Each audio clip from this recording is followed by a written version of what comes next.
जय Shri Shyam students, welcome back to grouping education academy. तो आज हम बात करने वाले हैं about important topics of CMA inter business law and ethics paper, that is your paper number 5। तो बच्चों जून 24 के लिए बहुत इंपॉर्टेंट वीडियो है, बिल्कुल भी स्किप नहीं करनी है।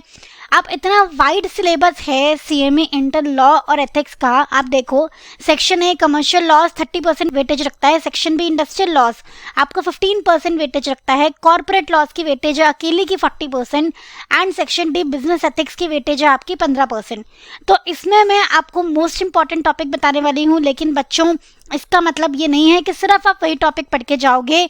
इंपॉर्टेंट टॉपिक्स बताने का पर्पस ये होता है कि आपका फोकस उन पे ज़्यादा होना चाहिए, उनमें से आपको ज़्यादातर क्वेश्चन देखने को मिलते हैं। बट पेपर कैसे भी सेट हो सकता है, पेपर ना मैंने सेट किया है ना किसी और फैकल्टी ने सेट किया है, पेपर आपका इंस्टीट्यूट सेट करता है और वो कुछ भी पेपर में दे सकता है ना, तो आपको सब कुछ पढ़ना है। आइए देखते हैं। सबसे पहले है आपका Indian contract act, sale of goods act, आपका नेगोशिएबल। अब आप ये देखो, ये तीनों ही आपने पहले पढ़े हुए हैं, है ना। अब आप यहाँ पे एक बात देखो कि इंडियन कॉन्ट्रैक्ट एक्ट की, सेल ऑफ गुड्स एक्ट की और नेगोशिएबल की वेटेज क्या है। इंडियन कॉन्ट्रैक्ट एक्ट 10%, बेटा पहले पढ़ा हुआ है, पढ़ लो, क्या दिक्कत है। Sale of goods act 5%, negotiable 5%, कितना हो गया 20% की आपकी वेटेज हो गई। इनको कर लो, पहले पढ़े हुए, कुछ भी नया नहीं है, 20 मार्क्स यहाँ पे डन। फिर आपका partnership act and partnership act की वेटेज है 5 मार्क्स, बहुत इंपॉर्टेंट, आता ही आता है। फिर आ जाता है कंपनी लॉ। अब कंपनी लॉ तो बेटा अकेला ही वैसे तो बहुत इंपॉर्टेंट है, 40% की वेटेज रखता है, पर उनमें से ज़्यादा इंपॉर्टेंट है आपके सेक्शन 1 से लेके 122, यानी कि जो फर्स्ट वाला पोर्शन है, first topic of your company law आप देखोगे अपने सिलेबस में, तो वो बहुत इंपॉर्टेंट है। डायरेक्टर्स टॉपिक बहुत इंपॉर्टेंट है, अकेला डायरेक्टर्स 10 मार्क्स का आता है 40 में से, है ना। और उसके बाद इंटरनल फाइनेंशियल कंट्रोल नाम का एक टॉपिक है, वो अगेन बहुत इंपॉर्टेंट है। तो इन तीनों पे आपको ज़्यादा फोकस रखना है, करने सारे हैं, again I am saying that.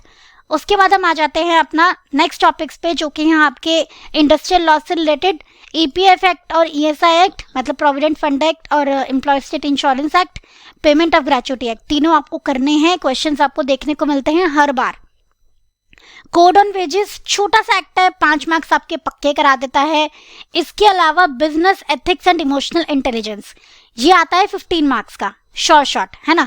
इसमें से इमोशनल इंटेलिजेंस ऑलमोस्ट आपको 5 to 7 मार्क्स, बाकी बिजनेस एथिक्स छोटा सा टॉपिक है, क्यों छोड़ के जाना, राइट।